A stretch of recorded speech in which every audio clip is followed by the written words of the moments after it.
প্রজেক্টরের মাধ্যমে মহিলাদের প্যান্ডেলে আলেমদের দেখানো জায়েজ আছে কি? জি আছে। হাদিস একাধিক, বুখারী মুসলিম। যেমন মসজিদে যোদ্ধারা যুদ্ধের ট্রেনিং দিচ্ছিলেন, আয়েশা রাদিয়াল্লাহু তাআলা আনহা রাসূলের পিছন দিকে দাঁড়িয়ে যোদ্ধাদের দেখছিলেন। যোদ্ধারা কিন্তু আয়েশাকে দেখেননি, আয়েশা ঠিকই যোদ্ধাদের দেখতে পাচ্ছিলেন। জাফর ইবনে তাইয়ার মুতার যুদ্ধে 3 জন সাহাবী শহীদ হয়েছিলেন, যার খবর রাসূলের কাছে এসেছিল। তো জাফরের বাড়িতে সবাই কান্নাকাটি করছে। তো আল্লাহ নবীকে এসে এক লোক বলছে যে জাফরের ছেলে মেয়ে স্ত্রী কান্নাকাটি করছে। তো আল্লাহ রাসূল বললেন যে ওকে নিষেধ করো।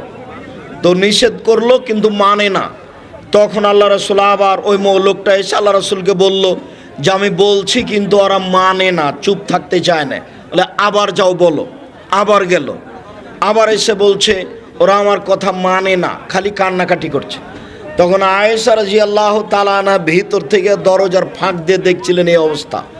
তো আয়েশা রাদিয়াল্লাহু তাআলা বলছেন লোকটা এত বোকা, বারবার নবীকে এসে কষ্ট দেয়। আল্লাহ নবী যেটা প্রথমে বলেছেন সেটাই চূড়ান্ত, তুমি ওখানে চেষ্টা করো থামানোর, খালি বারবার এসে কেন বলো যে আমি থামাতে পারি না, আমি থামাতে পারি না। আরে সিদ্ধান্ত তো ওইটাই। একথা আয়েশা বলছেন, মানে ওর অবস্থা তিনি দেখতে পাচ্ছেন। তারপর আল্লাহর নবী একটা মহিলাকে আব্দুল্লাহ ইবনে উম্মে মাকতুমের কাছে 3 মাস ইদ্দাত পালনের জন্য বলেছিলেন। কেন? আব্দুল্লাহ ইবনে মাকতুম দেখতে পায় না, ওই মহিলাটা তো তাকে দেখতে পায়। আচ্ছা, জাযাকুমুল্লাহ খাইর।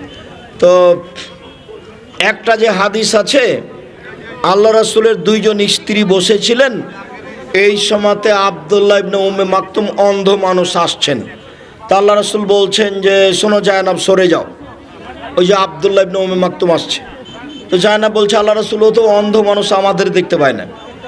আরে ও অন্ধ মানুষ তোমাদের দেখতে পায় না, তোমরা তো দেখতে পাচ্ছ। আমরা তো দেখতে পাচ্ছি, অতএব সরে যাও তাহলে। এই হাদিসটা নিতান্তই জৈব জাল পর্যায়ের। সব হাদিসগুলি বুখারী মুসলিমের, যাতে প্রমাণ হয় মহিলারা পুরুষদের দেখতে পারে কিন্তু পুরুষরা মহিলাদের দেখতে পারে না। অতএব প্রজেক্টরের মাধ্যমে মহিলারা আলেমদের বক্তব্য শুনতে পারে, কোনো সমস্যা নেই। কেউ যদি ফতোয়া দিয়ে থাকে যাবে না, তাহলে তার ফতোয়া ভুল হয়েছে।